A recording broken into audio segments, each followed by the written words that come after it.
За прв пат во историјата, 5 жени се наоѓаат на клучни позиции во Американската централна разузнавачка агенција ЦИА.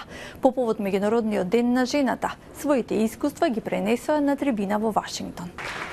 3 жени, 3 приказни, со заеднички именител. Сите се на истакнати високи позиции во ЦИА.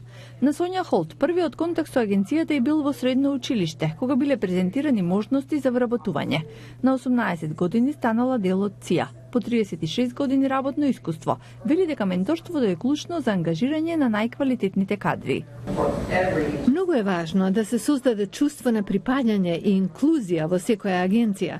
Затоа сакаме да бидеме сигурни дека секој се гледа себе си како дел од агенцијата. Но 20 години порано ситуацијата не била ваква. Лидерството во ЦИА се менува, вели Елизабет Бетси Дейвис. Експертите станаа лидери, вели таа, а жените меѓу нив заземаат се позначајни улоги. Голем дел од нашиот лидерски тим го сочинуваат жени. Работиме на тоа да се идентификуваат вистинските таленти на следната генерација, да бидат поставени на вистинските места и поврзани со вистинските луѓе.